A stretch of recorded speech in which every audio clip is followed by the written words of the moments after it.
Christmas relating Dutta and Grumpy. Relating to Grumpy? 'Twas the night before Christmas when all through the house not a creature was stirring, not even a mouse. The whiskey was hung by Grumpy and Care, in hopes that St. Nicholas would soon be there. The children were nestled all snug in their beds, with visions of receiving the playhouse dance in their heads. Grumpy in his overalls and Dutta with her Baileys had just settled down for a long winter's nap. When out of the farm there rose such a clatter, Grumpy sprang from the bed to see what was the matter. Away to the window, Grumpy flew like a flash, tore open the window and threw up the sash. When what to Grumpy's wondering eyes should appear but a miniature 1980s truck and 6 tiny reindeer. With the little old driver so lively and quick, Grumpy knew in a moment it must be St. Nick. More rapid than eagles his coursers they came, and he whistled and shouted and called them by name. Now Michael and on Patrick, on Bobby, on Deborah, on Carrie and Peggy.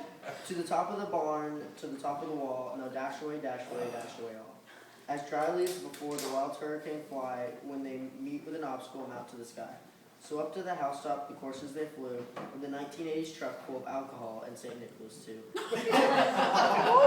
then in the twinkling, Grumpy heard on the roof the prancing and pawing of each little hoof. As Grumpy drew back inside and was turning around, down to Grumpy St. Nicholas came with a bound.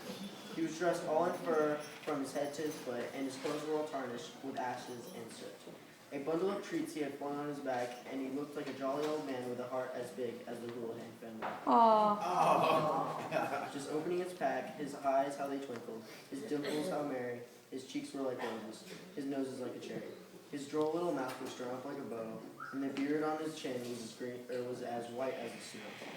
But you should have to wonder what he would appear after jogging on the treadmill with Grumpy. He spoke not a word, but went straight to his work, and filled on the whiskey, then turned with the jerks. And laying his finger aside on his nose, and giving a nod, up the chimney he goes. He sprang to his 1980s truck, to his team gave a whistle, and away they all flew, like the down of a thistle. For Grumpy heard him exclaim as he drove out of sight, "Merry Christmas to Grumpy, and good night."